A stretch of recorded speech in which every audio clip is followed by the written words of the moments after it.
tudo criou. Foi Deus, choro, boa.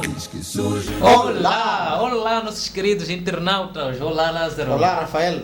Olá, nossos caros telespectadores. Hoje, mais um dia nesses programas de perguntas E respostas. Hoje vamos fazer sessão a algumas perguntas e essas perguntas chegaram nos nossos queridos internautas. Então vamos fazer sequência das perguntas e esperamos que você esteja conosco até ao final deste programa de hoje. Mas para isso, vamos primeiro começar com uma oração para darmos início a esse programa. Podemos orar, Lázaro? Pois não, vamos orar. Oremos. Nosso Deus, nosso Pai, nosso Criador, queremos lhe agradecer mais uma vez por uma quarta-feira que o Senhor nos oferece para junto podermos partilhar este programa de perguntas e respostas. Ilumine as nossas mentes de modo que as respostas que serão dadas venham da sua sagrada Escritura. Se com nossos telespectadores que nos acompanham, abençoa eles e esteja conosco até o final em nome de Jesus. Amém. Amém. Pois bem, no programa de hoje temos algumas perguntas que são super interessantes e eu gostaria imensamente de compartilhar as respostas consigo, meu irmão, minha irmã. Para já, eu vou começar com a pergunta que nós deixamos de suspense no programa passado. Você se lembra da pergunta? Tá duvidando. Acho que não se lembra. Ok, Lázaro, você se lembra da pergunta? Pois, recordo. Recorda essa pergunta? Pois. Tá, mas eu vou fazer referência. Eu lembro que no último programa a pergunta que ficou foi: o que será ou o que vai acontecer quando Jesus voltar? O que vai acontecer quando Jesus voltar? Podemos, por favor, usar da Bíblia para responder essa pergunta? Pois, para o nosso irmão, a nossa irmã que fez essa pergunta, nós temos alguns eventos, não é, que vão acontecer na volta de Jesus. Ok. Eu vou destacar aqui algumas mais importantes, não porque são os únicos, mas são mais importantes quando Ok. Jesus voltar. Ok.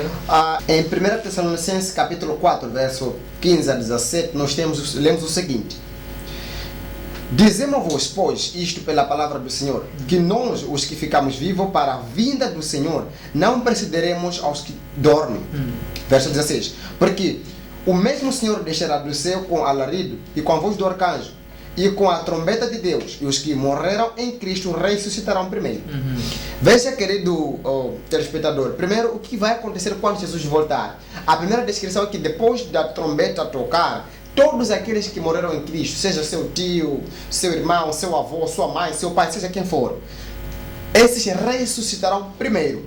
Segundo no verso 16, aliás, verso 17, pois, depois, nós, os que ficamos vivos, seremos arrebatados juntamente com Ele, nas nuvens, ao encontro do Senhor nos ares. Assim estaremos com o Senhor para sempre. Em outras palavras, nós temos aqui duas coisas importantes, querido Rafael. Quando Jesus voltar, depois da trombeta de Deus soar, todos aqueles que morreram em Cristo vão ressuscitar. Ok. E ao ressuscitar, lá em 1 Coríntios capítulo 15, diz que ao ressuscitar, as pessoas vão ressuscitar com um corpo celeste. Ok. Como diz 1 Coríntios capítulo 15, verso 40. Ok. Assim que existe um corpo terrestre, mas também existe um corpo celeste. Celestial. Então, os que morreram em Cristo ressuscitarão com um corpo glorificado. Amém. E nós, os que seremos encontrados vivos Sim. pela vinda do Senhor, seremos transformados, teremos também uma pele, uma carne celestial. Celestial, ok. Assim nós seremos levados para o céu. Ok. Então, esses são alguns eventos que vão acontecer quando Jesus voltar. Porque o propósito da volta de Jesus, de acordo com Mateus capítulo 24, 25, é levar o povo de Deus, os santos. Amém. Então, Jesus já de voltar, esses eventos vão acontecer porque quando Jesus dizer está consumado, está acabado, então ele vem para buscar o seu povo. Oh. E dentre esses, tem aqueles que morreram em Cristo, vão ressuscitar, aqueles vivos em Cristo também serão transformados. Ok. E os que morreram sem Cristo, diz a Bíblia, que também vão ressuscitar para a condenação, e aqueles que vivos em Cristo, eles verão a face de Deus e não poderão suportar, aí de novo perecerão. Ok. Então são alguns eventos que vão acontecer quando Jesus voltar. Ok. A pergunta foi muito clara, né? Pois. O que vai acontecer quando Jesus voltar? Isso Pois. significa, não falamos de sinais antes da volta, Pois. não é assim? A pergunta foi específica. quando Jesus voltar. Então, basicamente, teremos essas duas ressurreições, é isso, né? A ressurreição e a transformação, Pois. né, dos que foram encontrados vivos. E depois, se calhar, teremos também a jornada dos santos, né? Para o céu. Para os céus. Pois. Então, é basicamente isso que nós temos para a resposta a essa pergunta. Obrigado, Lázaro. Muito obrigado pela pergunta específica, breve. Pois. Vamos agora à segunda pergunta que nos chegou do Brasil, que ela faz um pequeno reparo, ou que é, na verdade, uma observação muito inteligente. Nós sabemos que o livro de Enoque não foi canonizado. Então, se calhar a linguagem é um pouco difícil para o irmão ali que está a ouvir, eu vou pedir o nosso teólogo aqui, né, para poder traduzir o termo Canonização. canonização, exatamente. E depois também temos a questão mesmo de perceber se o livro de Enoque não foi canonizado, como explicar o uso do livro de Enoque para citação no livro de Judas? Como podemos entender isso? Essa pergunta nos chega do Brasil. Então, Lázaro, por favor, tenha bondade. Primeiro explique-nos o que é isso de canonização, depois diga-nos se não foi canonizado, ou até se calhar nos ajudar a dizer se de fato é canonizado ou não, e de seguida nos mostrar se não é canonizado, por que a sua citação no livro de Judas. Pois, muito bem, vou tentar explicar, se dar uma pequena aula de 1 minuto. Ok? Quando nós falamos de canonização, são livros que foram inclusos como se fossem sagrados. Ok? Nós temos livros canônicos e livros não canônicos. Ok. Assim, Sagrados quer dizer livros que foram que fazem parte da Bíblia. da Bíblia Sagrada, certo? Obrigado, fazem parte da Bíblia. Pois. Ok? Então, canonização significa livros que foram colocados ou fazem parte da Bíblia. Em outras palavras, digamos, por exemplo, o livro de Esther. O livro de Esther é um livro canonizado porque faz parte da Bíblia. Ok? Isso. Obrigado. Mesmo que você ouça falar de profetas não canônicos, profetas não canônicos são profetas que escreveram livros que não estão na Bíblia. Ok. Neste Ok. caso, nós estamos a falar de um personagem chamado Enoque. Ok. Alguns dizem que não, o livro de Enoque não foi canonizado. E por que Judas faz essa referência? citação, sim, sim. Não, isso é muito simples. O livro de Enoque é um dos livros não canônicos. Ok. Por quê? Porque não está na Bíblia. Ok, obrigado. Então, o livro de Enoque com certeza não está na Bíblia, logo não é um livro canonizado. Ok? Ok. Segunda coisa, é que o que nós temos que saber é que este livro é chamado de pseudo-epigráfico. Pseudo-epigráfico. Pseudo-epigráfico. Isso. Ok? O que é isso? significa? Pseudo é um livro escrito com um autor falso. Ok. Um autor anônimo. Então, o livro de Judas é escrito antes de Cristo, lá no tempo passado. Então, Judas faz referência. Agora, por que Judas faz referência? Querido Rafael, da última vez nós falamos sobre a inspiração da Bíblia, nós dissemos que o que foi inspirado não são as palavras. Mas são... Deus inspirou o pensamento. É por isso que quando a gente vai a ler a Bíblia, nós conseguimos entender que Deus ele atua na mente do profeta ou do escritor.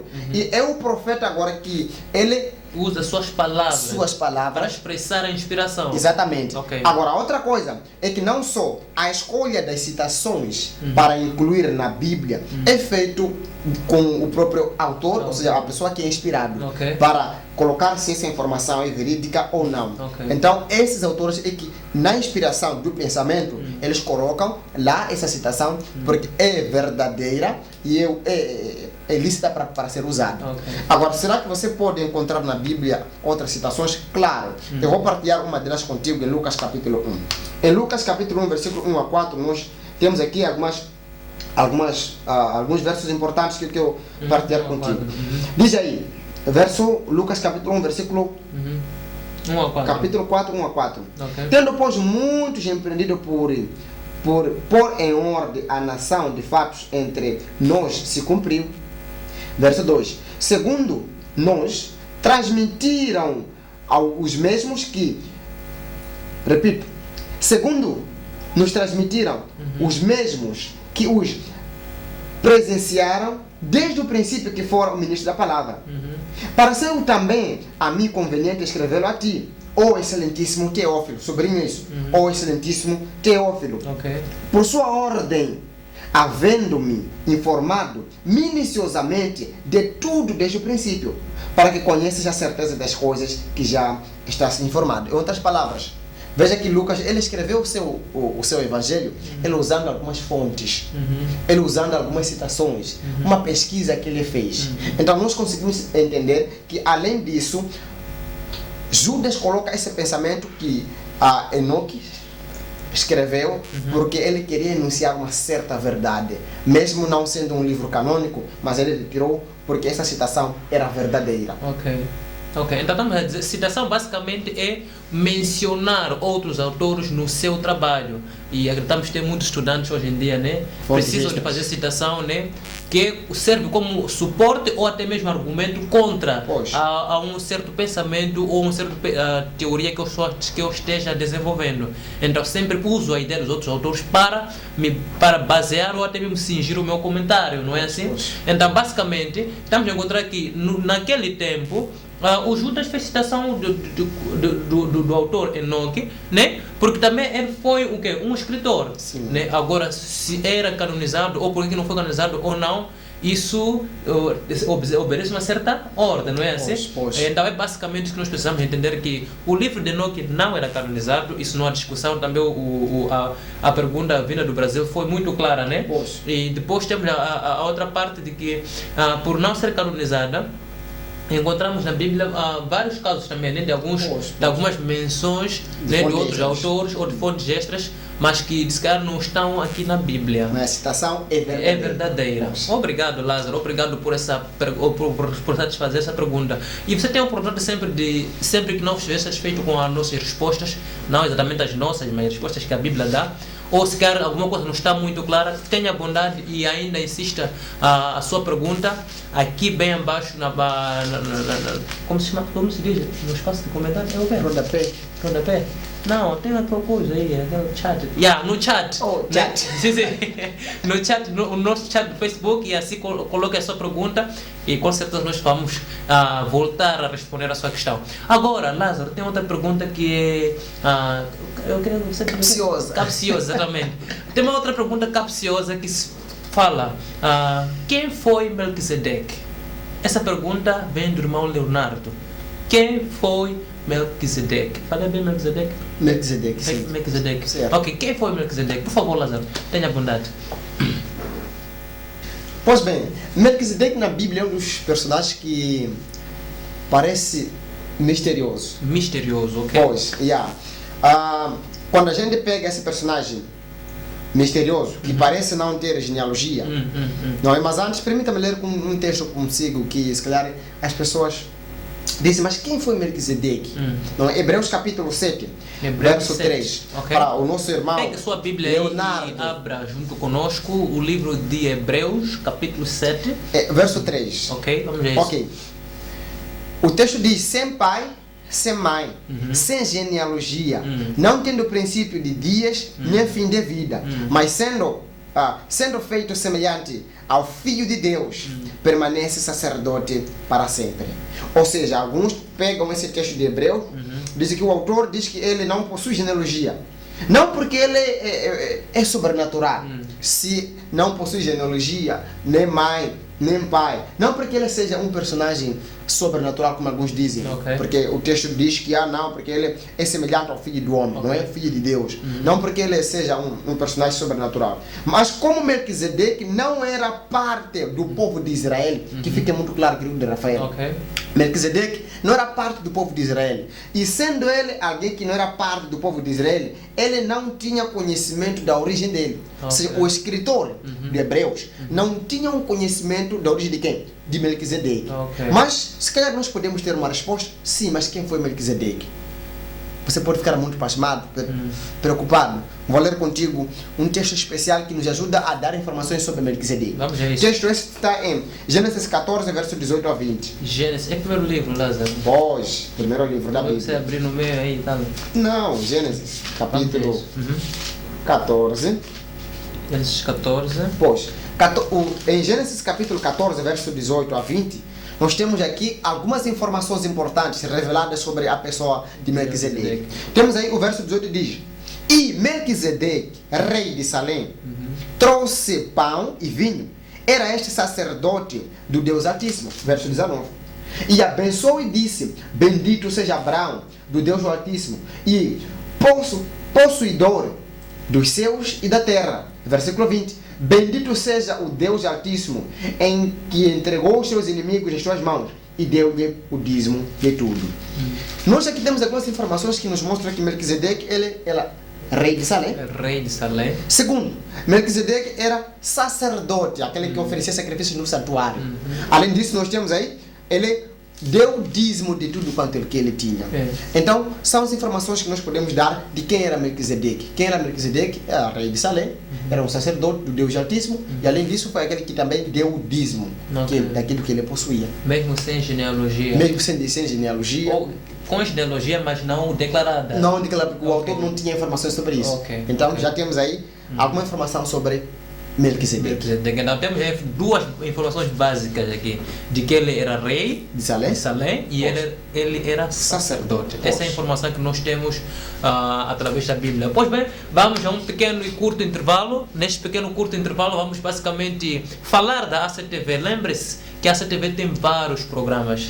Chega já sexta-feira, né? Sexta-feira nós temos aí a Harmonia Vocal. Escute boa música, conheça vários artistas através do programa Harmonia Vocal. Temos ainda, logo nas primeiras horas da manhã, no dia do sábado, nós encontramos um programa da Escola Sabatina no ar. Então, assista o programa e vais poder fazer parte da maior escola do mundo, né? Que é a Escola Sabatina. Com um certificado internacional. E bem, quando chegam às 10 horas, encontramos a tia Tininha, né? A tia Tininha que está aí com a criancinha, ou com as criancinhas, né? Com a pequenada. E vais poder aí chamar o seu bebezinho, sua criancinha, e ter a chance de estudar a Bíblia e aprender as histórias da Bíblia de uma forma engraçada. E quando chega às 11 horas temos o culto solene com a Bíblia, né? Como se chama o programa? Bíblia Fala. A Bíblia Fala, exatamente. Este é o programa da CTV no dia do sábado, e no período da tarde temos finalmente ali o programa Espaço Jovem. Isso só para deixar o seu sábado ainda mais abençoado. E todas as quartas-feiras está aqui o programa Perguntas e Respostas. Pois bem, vamos agora voltar para a nossa terceira... É a terceira pergunta? Não, é a quarta pergunta. A quarta pergunta é basicamente... Está perguntando? Agora a pergunta. A quarta pergunta... É um nome assim meio estranho, né? Mas eu depois vou dizer... Galvão Moraes. Espera eu ler a pergunta, depois você vai me dizer. Essa pergunta é interessante, né? Vamos pegar a Bíblia. Pega a Bíblia, por favor. Abra o livro de 2 de Samuel. 1 de Samuel, eu quis dizer. Capítulo 17, versículos 50. O que diz? Ok, eu leio aqui na minha tradução que eu trago nas mãos. Sim. Assim Davi prevaleceu contra o filisteu e com a funda e com a pedra e feriu o filisteu e matou sem Davi tivesse uma espada na mão. Exatamente. Estamos a falar aqui de Davi matando Golias, não é assim? O filisteu. Agora, vamos abrir 2 de Samuel, né? 2 de Samuel, temos ainda o 2 de Samuel ali, 21, versículos 19. O que nós encontramos aí? Em 2 de Samuel, capítulo 21, verso 19, nós lemos o seguinte. Houve mais uma peleja contra os filisteus em Gobe. Calma aí. Filisteus, ok? E Elnan, filho de Jaré, origem. Aí vai.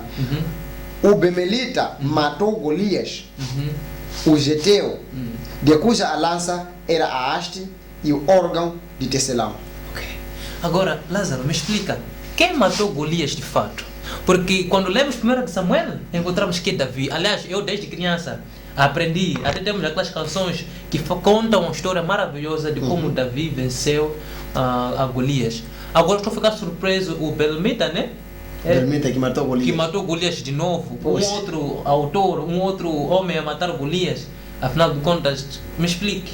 Será que a Bíblia está sendo contraditória? O que você tem a me dizer? Aliás, o que você tem a dizer para o nosso irmão Moraes? Pois bem, nosso querido amigo Moraes, os eruditos, eles têm explicado esse texto pelo seguinte. A batalha que está em 1 de Samuel capítulo 14, 17, verso 50, que Davi matou Golias. Agora, já em 2 de Samuel capítulo 21, verso 19, nós temos a outra batalha. Muitos eruditos, você pode até ler Adam Clarke, pode ler Russell Norman Champlin, você pode ler o comentário de Moody, você pode ler o comentário entre o novo comentário bíblico adventista. Você vai compreender que na descrição dessa segunda batalha que é tido o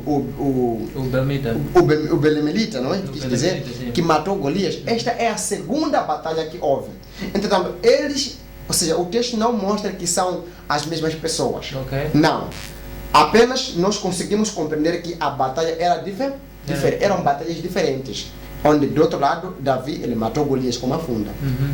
Do outro lado, nós temos o Belemelita que matou também Golias. Mas esse Golias não era o Golias que estava sendo referido. Ou seja, são batalhas diferentes. Simplesmente havia um outro personagem com o nome Golias. Exatamente. Então nós temos a resposta que Davi matou Golias. Mas também houve outro personagem numa outra batalha com o nome Golias. Entretanto, a Bíblia não se contradiz e não está a se contradizer. Mas nós temos aí, de forma clara, que Davi matou aquele Golias, aquele que era desafiador, que desafiou o povo de Deus, mas também nós temos na outra batalha um homem, o Bemelita, matando o Golias, que também era o outro Golias e não o mesmo da mesma batalha. E eu também me lembro que aí falou do o Golias que o Bemelita nem matou. Fala de lança e acho que o escudo, né? Sim, não é uma espada. Né? Mas espada já é o de Davi. De Davi. O de Davi é que é que usava espada ou escada? Espada, sim. É que usava a espada para suas lutas. Certo. Então, se formos a ler a fundo, né, vamos entender essas pequenas diferenças e também vamos conseguir perceber que são personagens diferentes. E são Golias diferentes. Né? Então é sempre bom isso ficar claro, mas também obrigado pela pergunta, porque isso nos faz ir a fundo no assunto, né? Tentar entender melhor a questão que a Bíblia traz nos nossos dia a dia. Agora, Lázaro, tem outra pergunta capciosa. Capciosa, sim. Capciosa. A outra pergunta capciosa, ela procura saber, eu lembro um texto bíblico, você pode me ajudar a localizar, ele menciona ali que Jesus censurou, até criticou alguém por dizer que não, deixa primeiro eu sepultar meus pais, né, para depois te seguir.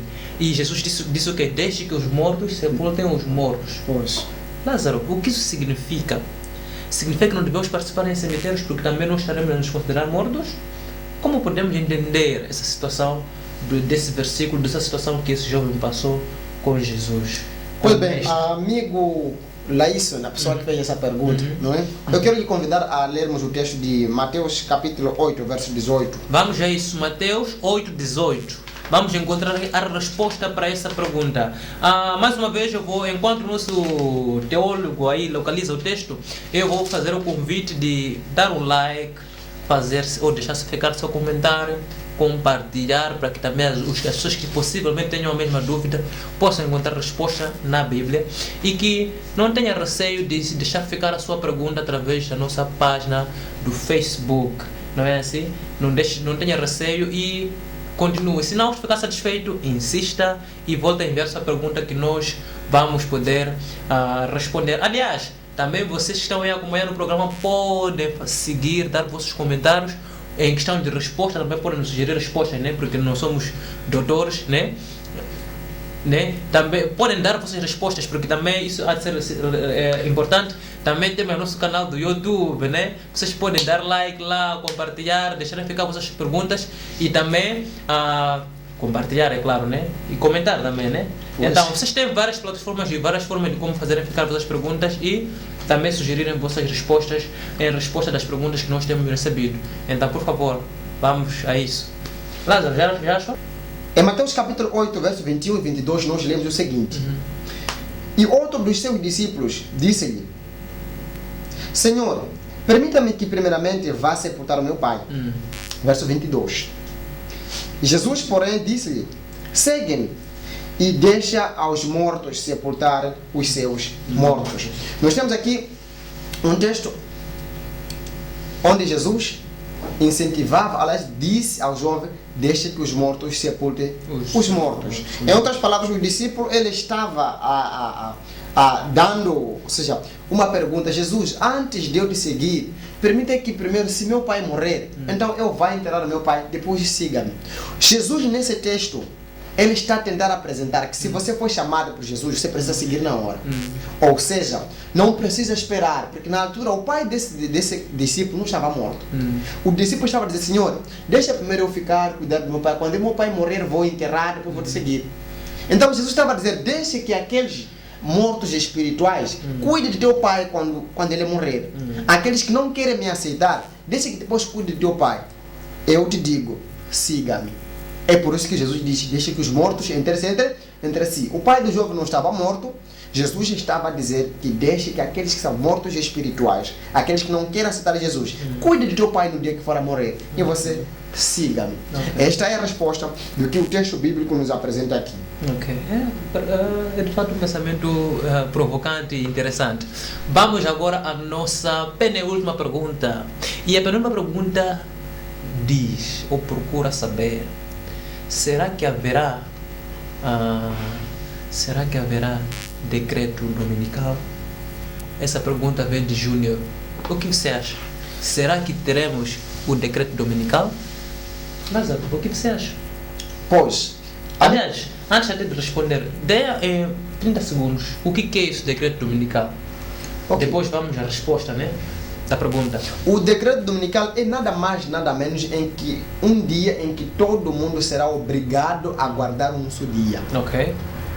O termo já diz decreto dominical. Então, ao longo da minha explanação, eu vou tentar explicar para você o que é esse decreto dominical, ou se haverá o decreto dominical. Hoje, agora, nós conseguimos entender duas coisas, o que a gente pode chamar de contrafação. Okay. O que é isso, contrafação? Deus tem o seu sinal, não é verdade? Em Ezequiel capítulo 20, verso 20 e verso 12 também diz: também lhes dei os meus sábados para servir de um sinal entre mim e vós. Não é? Ou seja, santificai os meus sábados, que servirão de sinal entre mim e vós, para que saibais que eu sou o Senhor que os santifica. Se nós temos o sábado como um sinal de Deus, mas também, além disso, não é? Temos a besta também, que terá o seu sinal. Okay. E o sinal da besta, ou o sinal de Satanás, será o contrário do sinal de Deus. Bom, em Ezequiel 20, verso 12 e 20, nós temos aí o selo de Deus. Santificar os meus sábados, que servirão de um sinal entre mim e vós. Ou seja, Deus nos deu os sábados para servir de um sinal. Segundo, se temos o sábado como sinal de Deus, aqui como nós estamos aqui a ler, mas também a besta também tem o seu sinal. E como é que a gente consegue entender isso? Em Ezequiel, aliás, em Ezequiel nós temos o sábado como sinal de Deus, mas também dizemos que a besta tem o seu sinal. O sinal da besta é nada mais, nada menos do que o domingo. Okay. Em outras palavras, sendo muito sincero e direto ao ponto. Agora, eu gostaria de ler para você um texto especial de Apocalipse, capítulo 13. Apocalipse 13. Sim, porque a besta... sua Bíblia também nos acompanha, sim? A besta tem o seu falso dia de adoração. Apocalipse, capítulo 13, nós temos aqui a descrição de duas coisas importantes. 13. Certo. Em Apocalipse capítulo 13, nós temos aqui a descrição das duas bestas. Okay. A besta que sai do mar e a besta que sai da terra. A besta que sai do mar, nós já sabemos que é o papado. Okay. Ou seja, é Roma papal. E a besta que sai da terra, nós temos aí Estados Unidos. E, de forma científica, nós entendemos que, diante disso, este decreto dominical só vai se dar quando a primeira besta, que está em Apocalipse, ou seja, hoje, o domingo, como muitos sabem, ainda não é marca da besta. Muitos, não, o domingo agora é marca da besta. Não, hoje, o domingo não é o sinal da besta. Só será o sinal da besta quando houver uma união entre o papado e os Estados Unidos. Okay. Aí, quando houver esta união, então aí há de haver decreto dominical. Porque esse processo, esse momento em que vai se decretar um único dia. E aquele que não aceitar receber este sinal da besta, de acordo com Apocalipse capítulo 13, verso 15 e 16, eu vou ler para você apenas para podermos entender. No verso 15 de Apocalipse diz: e foi-lhe concedido que lhe desse, repito, e lhe foi concedido que desse espírito à imagem da besta, para que também a imagem da besta falasse, e fizesse que fossem mortos todos os que não adorarem a besta e a sua imagem. e faz que todos, pequenos e grandes, ricos e pobres, servos e escravos, lhe seja posto um sinal na sua testa ou na mão direita, para que ninguém possa comprar ou vender, senão aquele que não tiver o sinal ou o nome do seu nome da besta ou o número do seu nome. Em outras palavras, quando o decreto for feito, quem não aceitar esse decreto, quem se manter firme no selo de Deus, que é o sábado, essa pessoa, de acordo com a Bíblia, ou seja, ele já terá um sinal, que é o sábado. Ok. E aqui só o decreto dominical vai se dar quando houver uma união entre o papado e Estados Unidos. Aí o domingo será um dia em que todo mundo será obrigado a guardar. Ok. E eu incentivo a você a continuar sendo fiel em Deus, tendo o sinal ou o selo de Deus, que é o sábado. E o Senhor, naquele dia, Ele vai nos livrar. Amém. Então temos aqui a resposta da questão do decreto dominical. Há de haver decreto dominical? Sim, há de haver. Como será? Nós precisamos ainda estudar a Bíblia, não é assim? Pois. É agora? Com certeza que não. Não é agora. Mas fiquemos preparados para quando o momento chegar, nós sejamos o quê? Ao lado de Deus. Ao lado de Deus. Pois. Vamos agora para a nossa última pergunta. A outra pergunta chega-nos de Chimoio e ela diz o seguinte. Está curioso. Pois bem, vamos à última pergunta desta noite e esta pergunta chega-nos de Chimoio. A pergunta diz o seguinte: será que os milagres que temos vistos na TV hoje em dia são reais ou verdadeiros? Repito, será que os milagres que temos visto hoje em dia na TV são reais ou verdadeiros? Lázaro, o que você tem a me dizer? Pois, eu acho que a pergunta é muito interessante por causa da banalização dos milagres que acontecem por aí. É verdade que nós sabemos que Deus concedeu dons espirituais e manifestações, mas o que nós vemos aí, é verdade que a pergunta é muito... É muito legítima. Pois. Ok, vamos ver. Mas para respondermos essa pergunta, eu vou convidar o nosso internauta para abrir comigo a sua palavra, a palavra de Deus, no livro de... Lázaro, segura um bocado, segura um gancho aí, né? Pois. Essa pergunta e outras que vamos receber, vamos responder no Próximo próximo programa. Fique ligado à ACTV e você vai ter resposta dessa pergunta. Mas para já, vamos fechar com a última oração deste programa. Vamos orar? Pois. Obrigado, Pai, por esse privilégio que o Senhor nos concedeu de estarmos aqui reunidos hoje para estudar a Sua palavra através dessas perguntas interessantes que recebemos de Seus filhos.